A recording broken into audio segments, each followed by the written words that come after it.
Hallelujah. जय मसीह की। मैं परमेश्वर की उपस्थिति में आप सभी का स्वागत करती हूँ।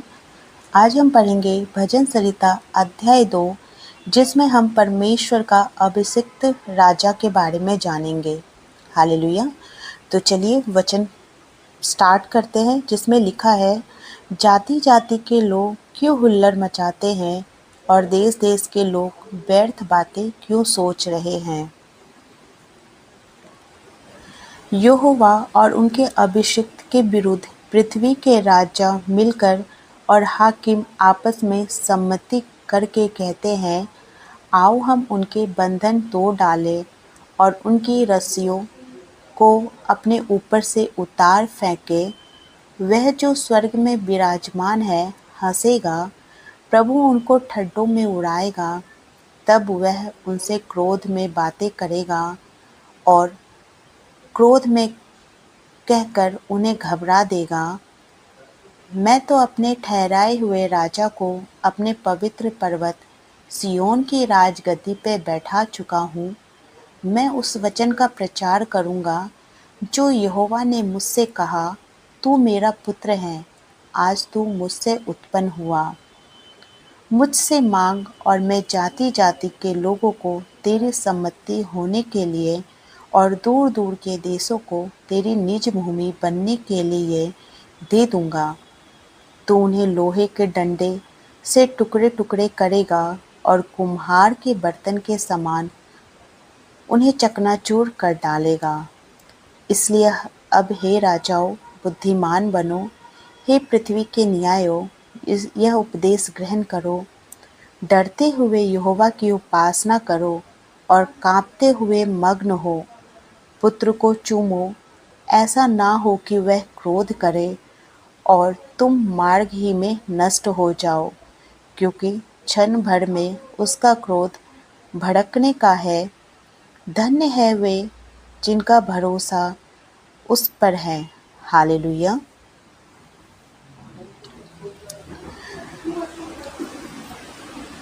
ये भजन राजा दाऊद के द्वारा लिखा गया है।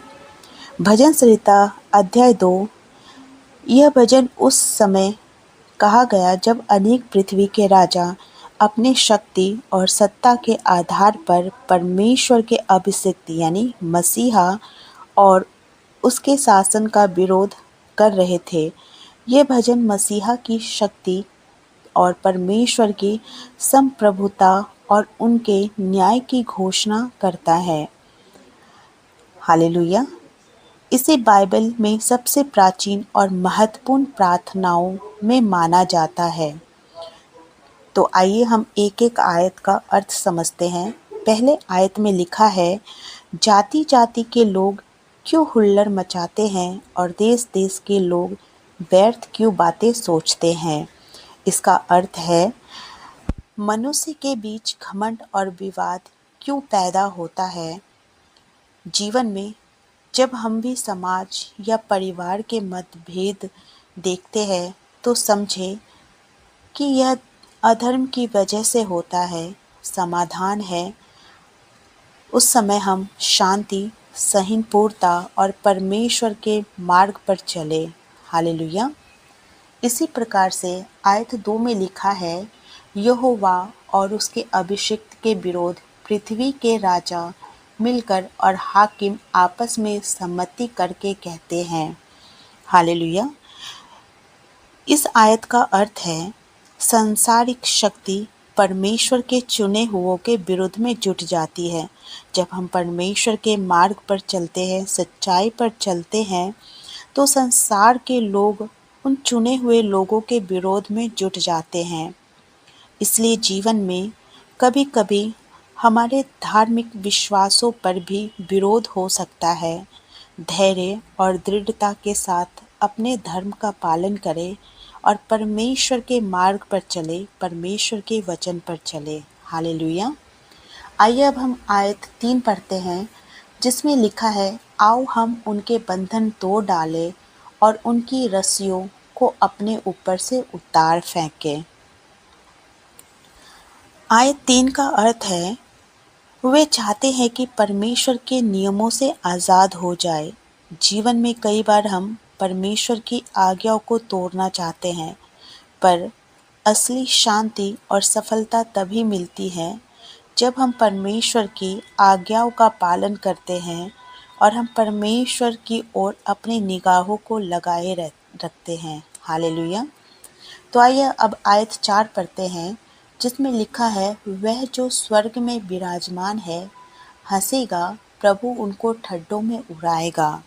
इसका अर्थ है परमेश्वर उनकी अधूरी विरोधों पर हंसेगा, जो वो हम पे विरोध करते हैं, जो वो परमेश्वर के जन पर विरोधी है, जो परमेश्वर के जन के विरोधी है, जो उन पे हंसते हैं। परमेश्वर उनकी अधूरी विरोधों पर हंसेगा, क्योंकि उनका विरोध जो वो परमेश्वर के जन के लिए करते हैं, परमेश्वर के अभिषिक्त राजा के लिए करते हैं, वह व्यर्थ ठहरेगा। हालेलुया। जीवन में जब आप बाधाओं का सामना करें, विश्वास रखें कि परमेश्वर आपके साथ है और गलत लोग अंत में असफल होंगे। हालेलुया। आइए अब हम आयत 5 पढ़ते हैं, जिसमें लिखा है, तब वह उनसे क्रोध में बातें करेगा और क्रोध में कहकर उन्हें घबरा देगा।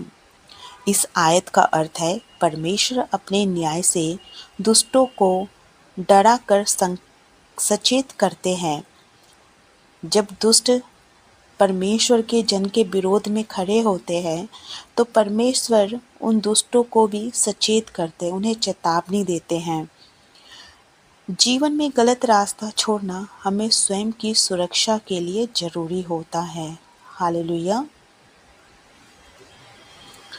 आइए अब आयत 6 पढ़ते हैं, जिसमें लिखा है, मैं तो अपने ठहराए हुए राजा को अपने पवित्र पर्वत सियोन की राजगद्दी पर बैठा चुका हूँ। परमेश्वर का पवित्र वचन कहता है, मैं तो अपने चुने हुए राजा को अपने पवित्र सियोन पर्वत की राजगद्दी पर बैठा चुका हूँ। इसका अर्थ है परमेश्वर ने अपने मसीहा को अधिकार दिया है। इसमें परमेश्वर प्रभु यीशु मसीह के बारे में कहते हैं कि मैंने अपने मसीहा को अधिकार दिया है। जीवन में अपने लक्ष्य के प्रति विश्वास और समर्पण बनाए रखे, सफलता निश्चित है। हालेलुया। इसी प्रकार से आयत 7 पढ़ेंगे, जिसमें लिखा है, मैं उस वचन का प्रचार करूंगा जो यहोवा ने मुझसे कहा, तू मेरा पुत्र है, आज तू मुझसे उत्पन्न हुआ है। आयत 7 में लिखा है, मैं उस वचन का प्रचार करूंगा, तू मेरा पुत्र है, आज मैं तुझसे उत्पन्न हुआ। इसका अर्थ है परमेश्वर प्रभु यीशु मसीह को अपना पुत्र कहते हैं, उनका विशिष्ट संबंध दर्शाते हैं, एक पिता और पुत्र का। जो प्रभु यीशु मसीह का पिता के साथ संबंध है, पिता परमेश्वर यहाँ पे उस संबंध को व्यक्त करते हैं।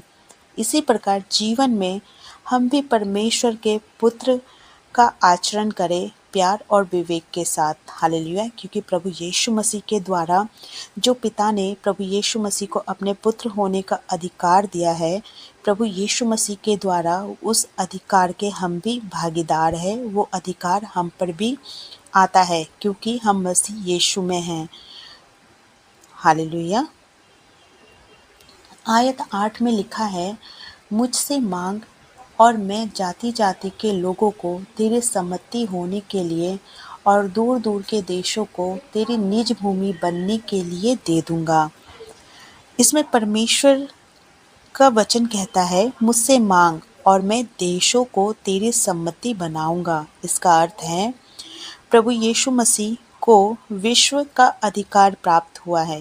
प्रभु यीशु मसीह को संसार, पृथ्वी, स्वर्ग और प्रभु यीशु मसीह को इस संसार की हर एक चीज पर पिता ने अधिकार दिया है, क्योंकि वो परमेश्वर का पुत्र है। इसी प्रकार जीवन में हम बड़ा सोचें, सकारात्मक लक्ष्य रखें और मेहनत करें। जब प्रभु यीशु मसीह को पुत्र होने का अधिकार मिला है, प्रभु यीशु मसीह पिता का पुत्र है, तो उसी प्रकार से हम भी परमेश्वर के पुत्र है प्रभु यीशु मसीह के द्वारा। हालेलुया। आइए अब आयत 9 पढ़ते हैं, जिसमें लिखा है, तो उन्हें लोहे के डंडे से टुकड़े टुकड़े करेगा, तो कुम्हार के बर्तन के समान उन्हें चकनाचूर कर डालेगा। इसमें परमेश्वर कहते हैं, तो उन्हें लोहे के डंडे से टुकड़े टुकड़े करेगा, जैसे कुम्हार के बनाए बर्तन।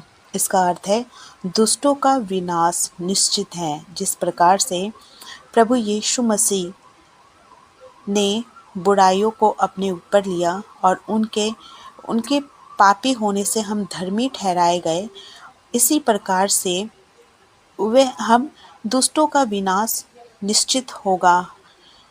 जीवन में गलत संगति और बुरे विचारों को त्यागे वे जीवन को तोड़ देते हैं। हालेलुया। आइए अब आयत हम 10 पढ़ते हैं, जिसमें लिखा है, इसलिए अब हे राजाओं बुद्धिमान बनो, हे पृथ्वी के न्यायों यह उपदेश ग्रहण करो।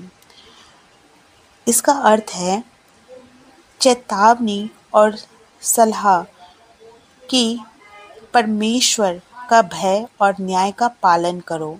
ये आयत हमें ये सिखाता है, हमें ये बताता है कि हमें परमेश्वर का भय और परमेश्वर के न्याय का पालन, उनकी आज्ञाओं का पालन करना चाहिए।